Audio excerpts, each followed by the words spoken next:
Friends, माझं नाव Tejas Diliprao Kajale. Physics with Tejas sir या चॅनलमध्ये आपलं स्वागत आहे. मागच्या टॉपिक मध्ये आपण व्हेलॉसिटीज पाहिल्या होत्या व्हर्टिकल सर्क्युलर मोशनच्या. म्हणजे तो माहित आहे का आपला सर्क्युलर मोशनचा लास्ट टॉपिक होता. आज या युनिट मध्ये आपल्याला वेगळा टॉपिक चालू करायचा आहे. म्हणजे जसं आपण सुरुवातीला म्हटलं होतं एकदम की बा या हा जो लेसन आहे आपला रोटेशनल डायनामिक, याचे दोन पार्ट मध्ये त्यांनी काय केलं होतं, डिव्हिजन केलं होतं.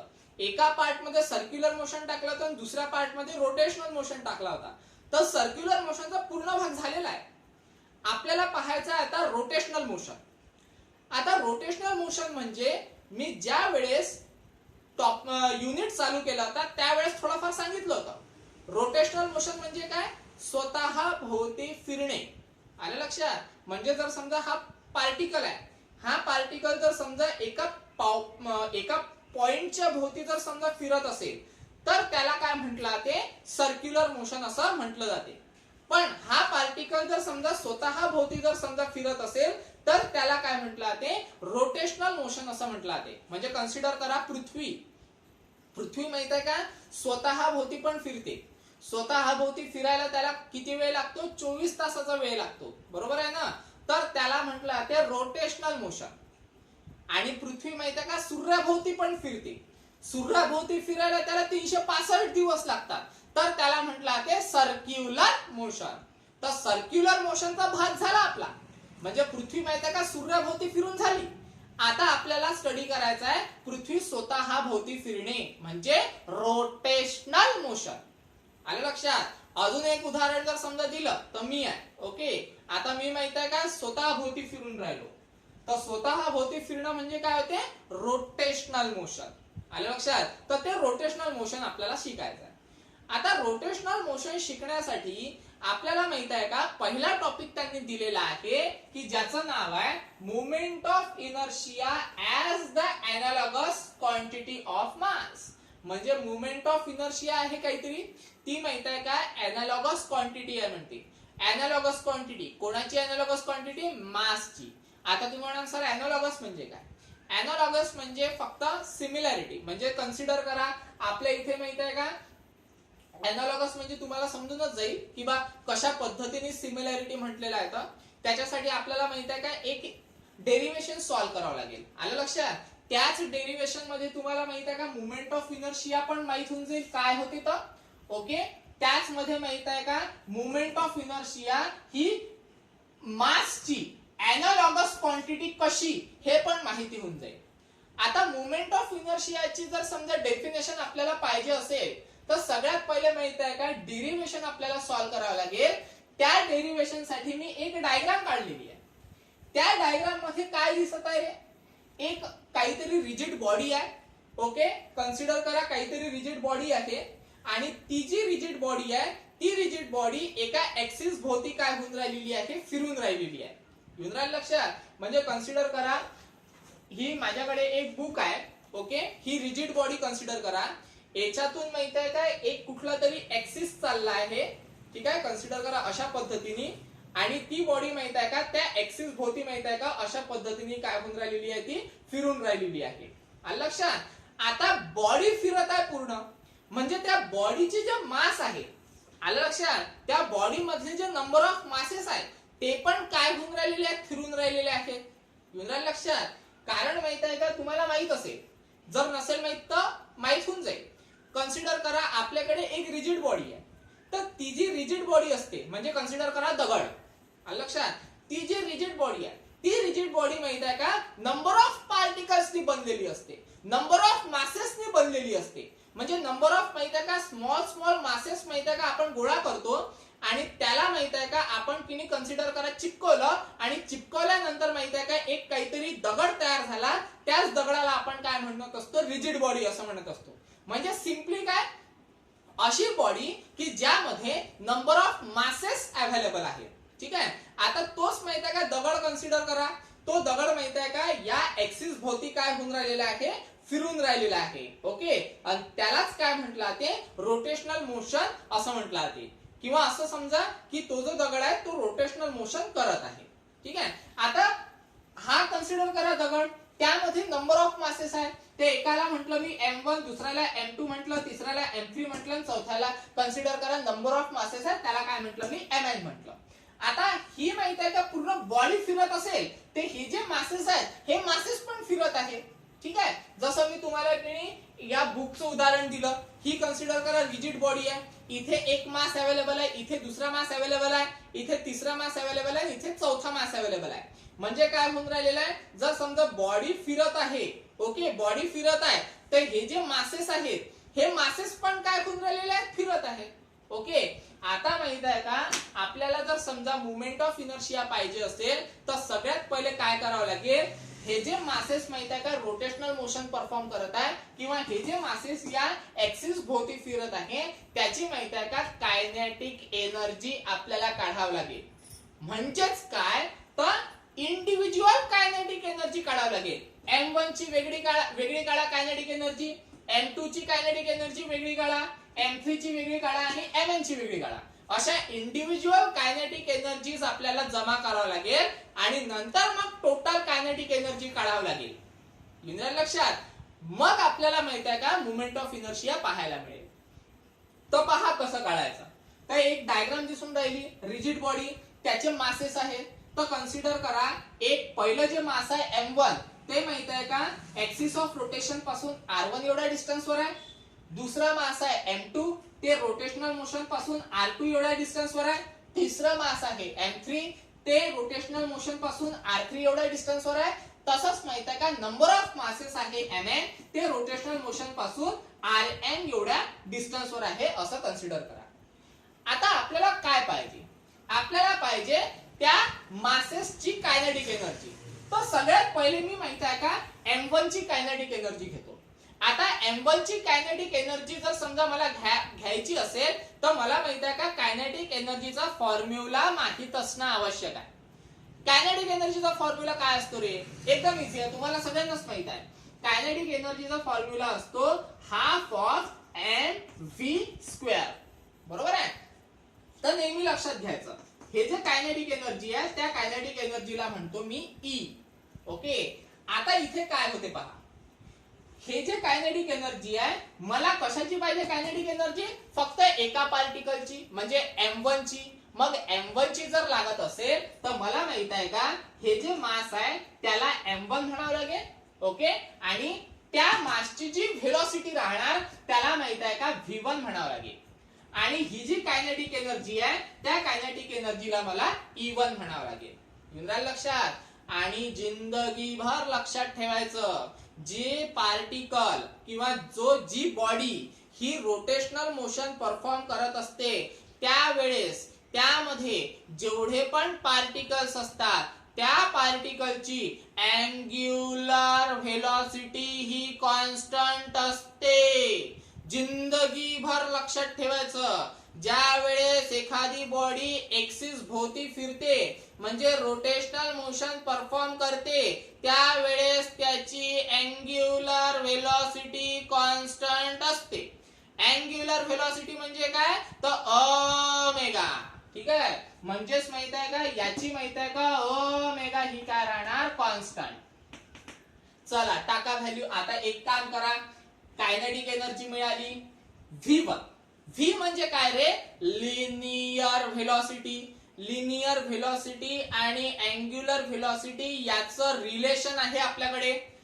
काय असते रे ते रिलेशन, आपण सुरुवातीला पाहिलं होतं ज्यावेळेस सर्क्युलर मोशन पाहिला होता काहीतरी अशा पद्धतीची व्हॅल्यू मिळाली होती आपल्याला V = R ओमेगा, बरोबर आहे. तर आता इथे लक्ष द्यायचं, ओमेगा तर कॉन्स्टंटच असतो रोटेशनल मोशन परफॉर्म करत असताना, पण डिस्टन्स बाबू आपले वेगवेगळे आहेत. एक R1 आहे, एक R2 आहे, एक R3 आहे, बरोबर आहे ना. म्हणजे जर समजा आपल्याकडे व्हेलॉसिटी V1 जर समजा असेल तर डिस्टन्स राहील R1 आणि ओमेगा काय राहील कॉन्स्टंट. ठीक आहे, मग एक काम करा, ही जी व्हॅल्यू आहे ही V1 मध्ये पुटअप करा. काय ते पहा आन्सर. कन्सिडर करा E1 आहे माझ्याकडे. ओके, इज इक्वल टू काय मिळून राहिलं रे, हाफ ऑफ त्याच्यानंतर M1 ऍज इट इज. ठीक आहे, V1 च्या जागेवर काय टाकायचं आहे R1 ओमेगा. ठीक आहे, म्हणजे मग R1 ओमेगा 1. पण स्क्वेअर आहे ना रे, मग जर स्क्वेअर असेल तर V1 चा स्क्वेअर करावा लागेल, म्हणजेच R1 चा स्क्वेअर म्हणजेच ओमेगाचा स्क्वेअर.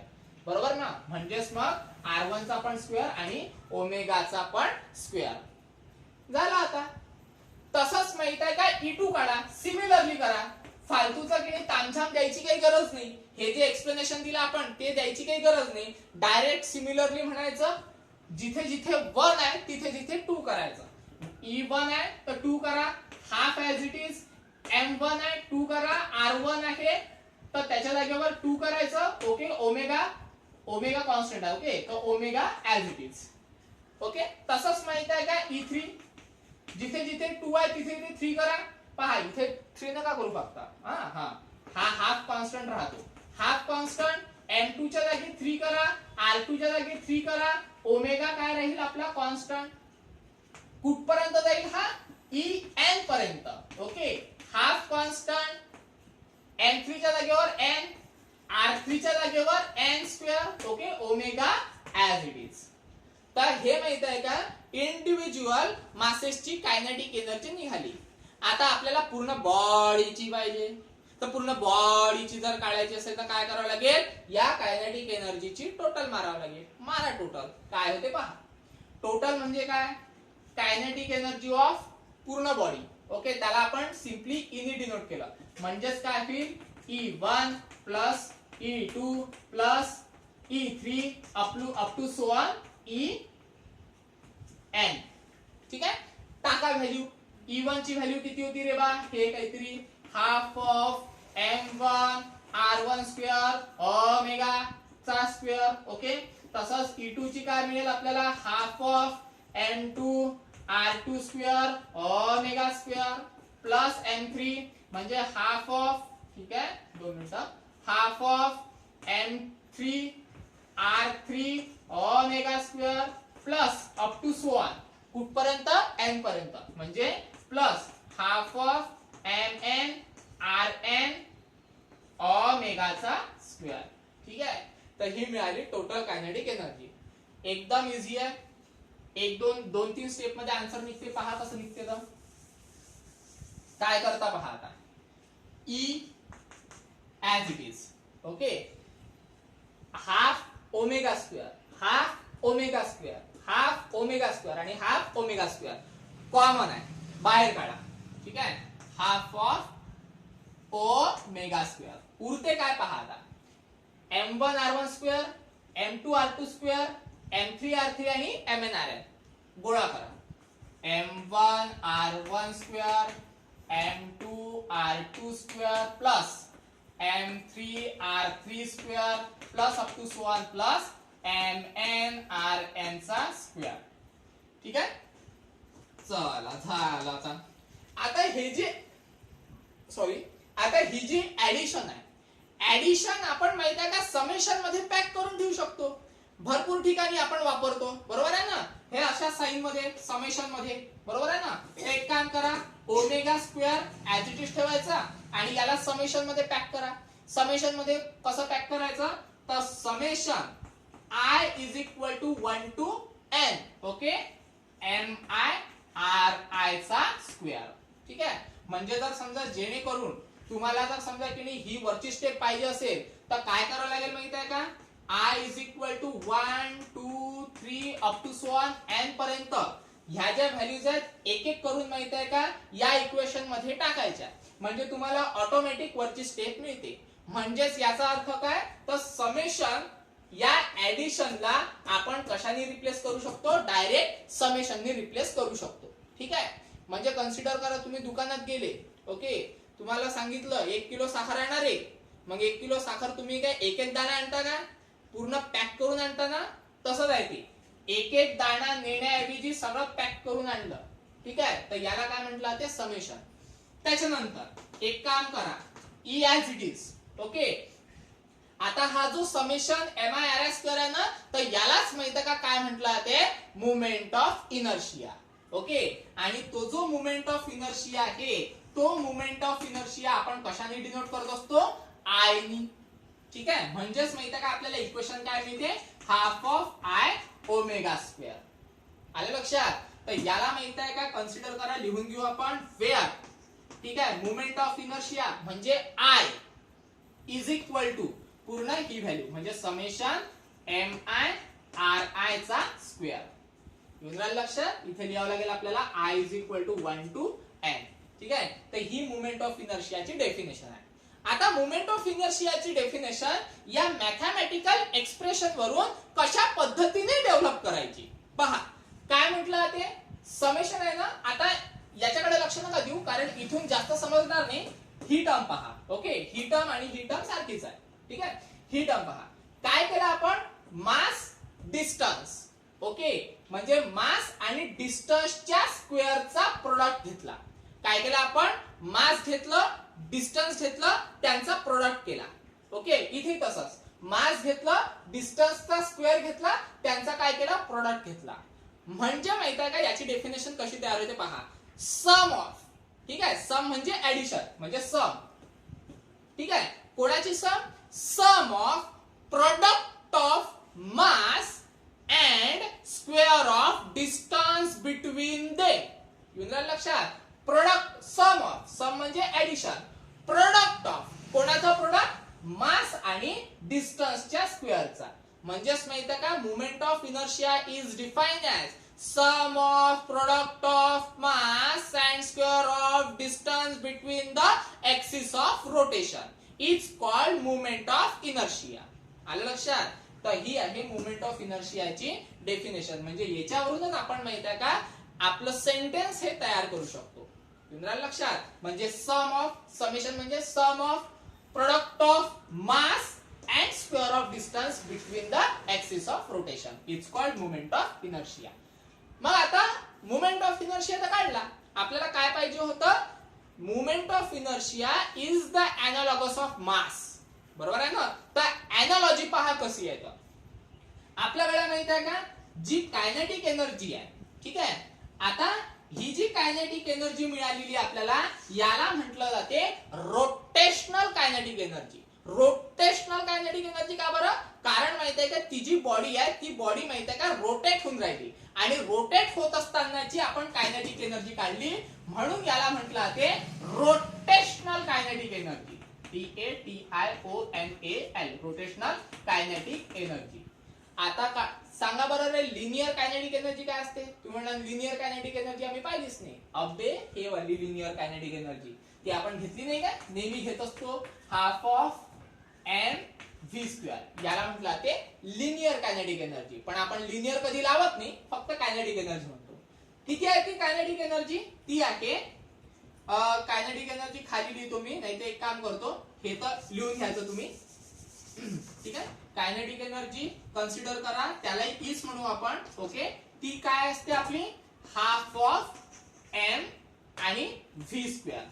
ठीक आहे. त्या एनालॉजी पहा कशी आहे. लिनियर व्हेलॉसिटी मध्ये आपण लिनियर व्हेलॉसिटी घेतो, रोटेशनल मध्ये आपण अँग्युलर व्हेलॉसिटी घेतो. म्हणजे इथे पण व्हेलॉसिटी आहे, इथे पण व्हेलॉसिटी आहे, फक्त फरक एवढाच आहे.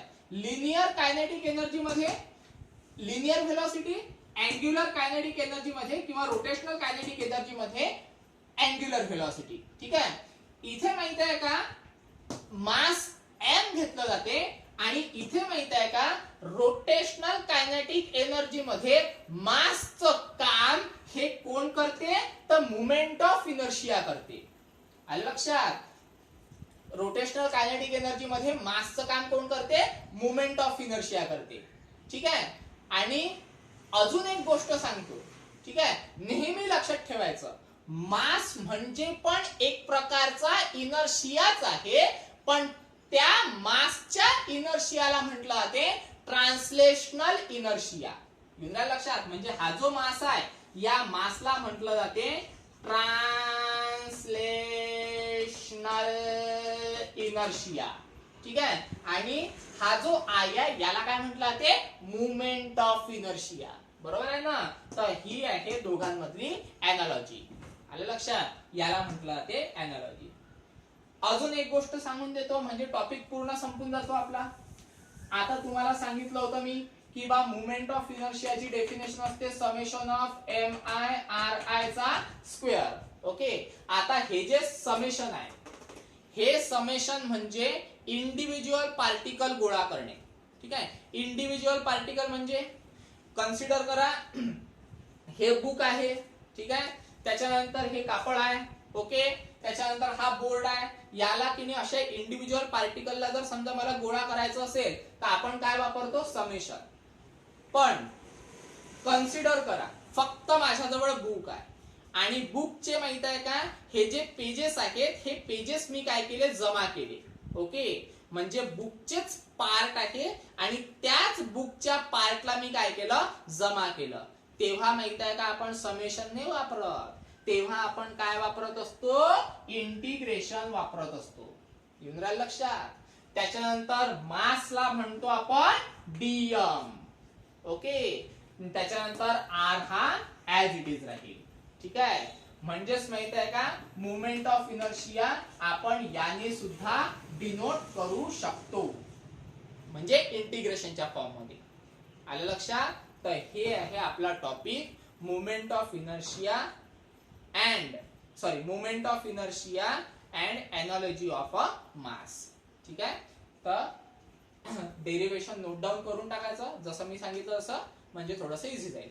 जर समजा काही अडचण असेल तर तुम्ही फोन किंवा मेसेजद्वारे मला तुम्ही विचारू शकता. ठीक आहे, आज स्टॉप करू. धन्यवाद.